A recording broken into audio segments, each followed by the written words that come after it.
Hello friends, today we are discussing about ISRO यानी Indian space research organisation, भारतीय अंतरिक्ष अनुसंधान संगठन।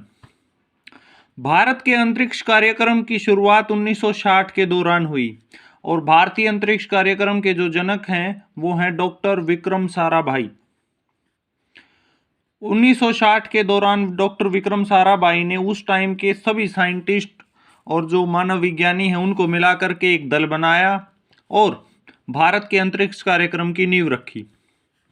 और इसकी जो पहली कामयाबी थी वो थी 21 नवंबर 1963 को 1963 में भारत का पहला साउंडिंग रॉकेट लॉन्च किया गया और इसे लॉन्च किया गया था थुम्बा से। थुम्बा जो है वो केरल में एक मछुआरों का गांव है और इस रॉकेट को एक जगह से दूसरी जगह ले जाने के लिए एक साइकिल का इस्तेमाल किया गया था। इसके बाद 1969 में इसरो की नींव रखी गई, यानी इसरो का गठन कर दिया गया। और इसके बाद 1972 में अंतरिक्ष आयोग और अंतरिक्ष विभाग भी बनाया गया, जिसने इसरो की शोध गतिविधियों में दम भर दिया। और 1970 का जो दशक था वो भारत के लिए प्रयोगात्मक दशक रहा और इसी प्रयोग के चलते पहली बार 19 अप्रैल 1975 को तत्कालीन सोवियत संघ यानी जिसे आज रूस कहते हैं उसकी मदद से भारत का पहला उपग्रह यानी सैटेलाइट आर्यभट्ट लॉन्च किया गया और ये सफलतापूर्वक लॉन्च हो गया था, जिसका वजन 360 किलोग्राम था और ये प्रायोगिक उपग्रह था।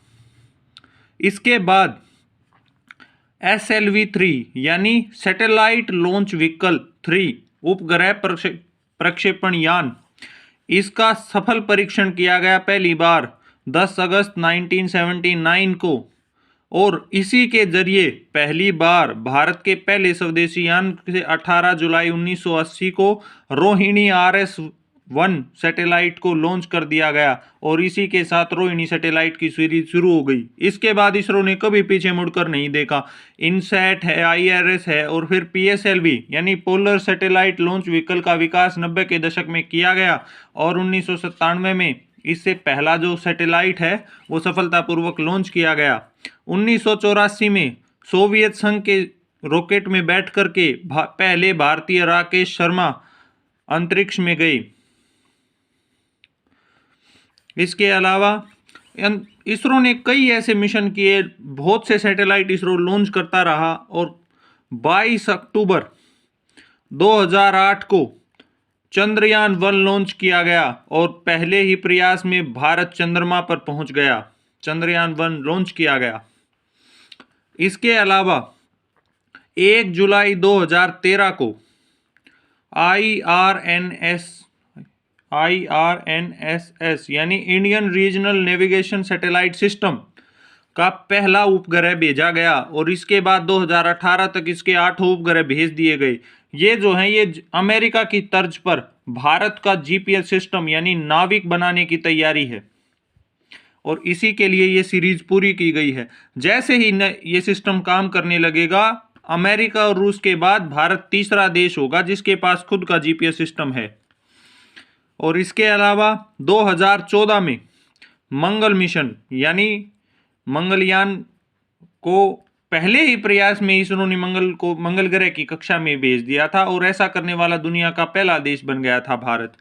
अमेरिका, रूस और चीन के बाद भारत चौथा देश होगा जो अपने अंतरिक्ष यात्रियों को अंतरिक्ष में भेजेगा और 2022 में इसकी योजना है, जिस मिशन का नाम है गगनयान। गगनयान मिशन के तहत 3 भारतीयों को 2022 में अंतरिक्ष में भेजने की योजना है। ये इसरो का बहुत ही महत्वाकांक्षी मिशन है। इसके अलावा 2019 में चंद्रयान-2 भी लॉन्च किया गया। हालांकि ये आधा ही सफल हो पाया था, इसका जो रोवर था वो काम नहीं कर पाया, लेकिन जो ऑर्बिटर है वो अभी भी इसके बार बार घूम रहा है और हमारा डाटा हमें भेज रहा है। इसके अलावा गगनयान मिशन में जो इसरो का बनाया हुआ पहला ह्यूमैनॉइड यानी अर्धमानव जो है उसका नाम है व्योममित्र। व्योम का मतलब संस्कृत में होता है अंतरिक्ष और ये एक महिला रोबोट है, ह्यूमैनॉइड है, जो अंतरिक्ष में पहले 2 जो टेस्ट होंगे गगनयान मिशन के, और उसके बाद इंसान को भेजा जाएगा, उसके साथ ही व्योममित्र ह्यूमनॉइड भी जाएगा। इसके अलावा 27 मार्च 2019 को एंटी सैटेलाइट मिसाइल यानी अंतरिक्ष में लक्ष्य को भेदने की शक्ति का सफल परीक्षण करके भारत अमेरिका, रूस और चीन के बाद दुनिया का चौथा देश बन गया है जिसके पास ये शक्ति है। इसके अलावा 15 फरवरी 2017 में इसरो ने रूस के बाद ऐसा वर्ल्ड रिकॉर्ड बनाया जब 104 सैटेलाइट को एक साथ लॉन्च किया गया और सफलतापूर्वक ये मिशन पूरा किया गया। इसरो के बहुत ज़्यादा महत्वपूर्ण मिशन हैं और इसने आज तक कई महत्वपूर्ण अभियानों को अंजाम दिया है। Thank you.